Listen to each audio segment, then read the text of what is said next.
Assalamu alaikum, frères et sœurs en islam. Très heureux de vous retrouver encore une fois de plus. Aujourd'hui, Inch'Allah, nous allons parler d'un verset de la sourate 29. La sourate l'araignée, verset 2. Allah subhanahu wa ta'ala, il nous dit quoi? Il nous dit, dans ce verset-là, il dit, vous pensez que nous allons vous laisser dire, nous croyons, sans vous éprouver? Allah, il nous pose la question. Il dit, vous qui dites que vous êtes croyants, vous les musulmans, vous qui dites que vous êtes croyants, vous pensez que, en disant que moi je suis croyant, Allah dit, vous pensez qu'en disant ça, en attestant cela, on va vous laisser comme ça? Non. Sans vous éprouver? Non. Donc ça veut dire quoi? À partir du moment où tu attestes qu'il n'y a de Dieu qu'Allah, tu fais la kalma shahada, ashhadu an la ilaha illallah wa ashhadu anna muhammadan abduhu wa rasuluhu, ça veut dire que j'atteste qu'il n'y a de Dieu qu'Allah, et j'atteste que Muhammad est le messager et l'envoyé d'Allah. Une fois que tu attestes ça, tu es musulman. Mais Allah dit, vous pensez qu'on va se limiter à ça? À vous laisser dire, nous sommes croyants, sans vous éprouver? Non, on va vous éprouver, subhanallah, afin de distinguer parmi vous ceux qui sont sincères dans leur foi. Allah, il sait, quand on dit quelque chose, Allah, il sait si c'est vrai ou c'est pas vrai. Parce que Allah, il voit dans nos cœurs. Il voit dans nos pensées. Et avant qu'on y pense quelque chose, Allah sait qu'on va penser cette chose. Subhanallah. Mais Allah, il veut que nous-mêmes, on se rende compte du niveau de notre foi. Subhanallah. Mes frères et sœurs en islam, beaucoup d'entre nous sont éprouvés. Et on se plaint, on s'écrie, on ne comprend pas. Mais pourquoi je suis toujours éprouvé? Alors que Allah, il a dit, il dit, tu ne peux pas être croyant sans être éprouvé. Subhanallah. Souvent, je vous assure, mes frères, souvent tu es là et tu débats, quoi. Tu te dis, mais moi j'ai fait mes prières correctement, je jeûne normalement, je pratique bien la religion, mais pourquoi j'ai toujours les épreuves? Pourquoi j'ai toujours les problèmes? Pourquoi j'ai toujours les difficultés? Mon frère, ma soeur en islam, Allah dit dans le Coran, il dit, on vous a créé pour une vie de lutte, subhanallah. Et pour revenir aux épreuves, il dit, on va vous éprouver comme on a éprouvé ceux qui sont passés avant vous. Ils ont été éprouvés par quoi? Par la peur. Par quoi d'autre? Ils ont été éprouvés par la diminution des biens et des personnes. Subhanallah. Ils ont été éprouvés par la maladie. Ils ont été éprouvés par pas mal de difficultés.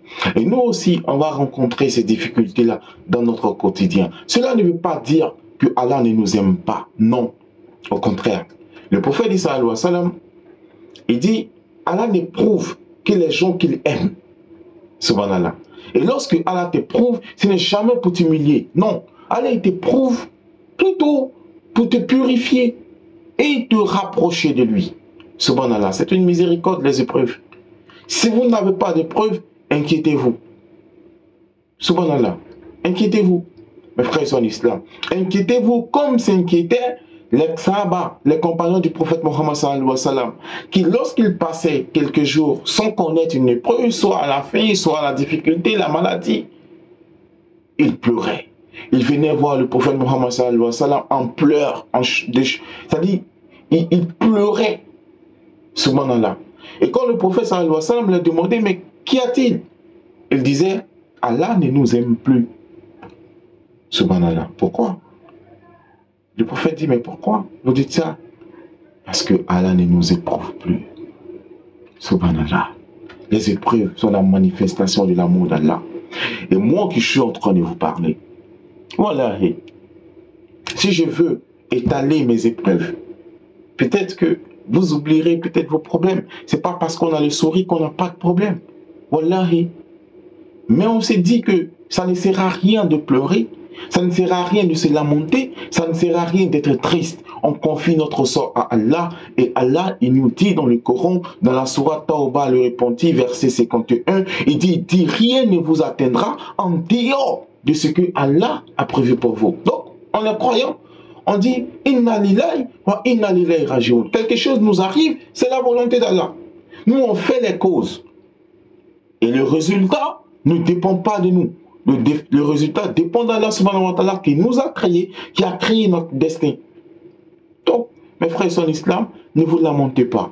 Si vous avez des épreuves, priez, implorez Allah, adorez Allah. Allah, il veut que quand tu es en difficulté, quand tu as des blocages, que tu ne partes pas voir un charlatan, que tu ne partes pas voir un féticheur, mais que tu te tournes exclusivement vers lui pour lui demander son aide. Seigneur, je suis en difficulté, je n'ai plus de force, je suis bloqué, j'ai des épreuves, aide-moi Seigneur.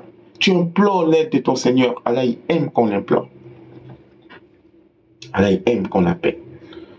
Donc, mes frères et sœurs en islam, ne vous étonnez pas si vous êtes éprouvés. Ne pleurez pas parce que vous êtes éprouvés. Réjouissez-vous. Réjouissez-vous de vos épreuves.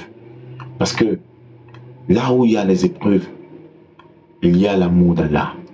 Il y a la miséricorde d'Allah. Et Allah, il dit dans le Coran encore, à côté de la difficulté, il y a certes une facilité. À côté de la difficulté, il y a certes une facilité. Il répète ça 2 fois de suite. Aucune souffrance n'est éternelle, sauf la souffrance de l'enfer, qu'Allah nous en préserve. Mais dans ce bas monde, les souffrances qu'on va endurer sont temporaires. Ça va passer. Il y a une fin à tout. Et la délivrance viendra de notre Seigneur. Si nous sommes patients, si nous sommes endurants, je vous assure, mes frères et sœurs en islam, on aura la victoire. Et cette victoire-là, Allah nous l'a promis dans le Coran. Il dit dans le Coran, il dit, oh vous les croyants, vous qui attestez qu'il n'y a de Dieu qu'Allah, qui avez la foi en votre Seigneur, ne désespérez pas de la miséricorde d'Allah. Il dit, très certainement, ne soyez pas tristes, ne vous affligez pas.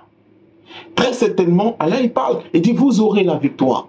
Vous aurez le dessus sur vos ennemis, sur vos adversaires. Dans toutes vos épreuves, vous aurez le dessus, vous aurez la victoire, à condition d'être de bons croyants. Point. Mon frère, ma soeur, efforce-toi à être un bon croyant et laisse le reste dans la main d'Allah. Subhanallah, Allah se chargera du reste. Tous ceux qui te combattent seront combattus par Allah. Tous ceux qui veulent te nuire seront nuits par Allah si toi, tu restes droit sur le chemin. Voilà notre combat. On doit se battre. Comment faire en sorte d'être en phase avec notre Seigneur, de faire le bien, de ne pas faire du tort aux gens et placer notre confiance en Allah. C'est comme ça, mes frères et sœurs en islam, qu'on aura la victoire, qu'on aura le dessus. Qu'Allah subhanahu wa ta'ala nous donne la force de supporter nos épreuves. Qu'Allah subhanahu wa ta'ala nous donne la force de continuer à le prier, à l'adorer, de jour comme de nuit, durant toutes nos vies, jusqu'au jour de la rémission. Qu'Allah subhanahu wa ta'ala nous rende meilleurs dans notre comportement, meilleurs dans la pratique de notre religion, qui nous donne la force de pardonner à ceux qui nous ont offensés et qui nous aide à ne pas offenser notre prochain et qui nous accorde une bonne fin. J'ai été très heureux d'être en votre compagnie. Assalamu alaikum et à très bientôt, Inch'Allah.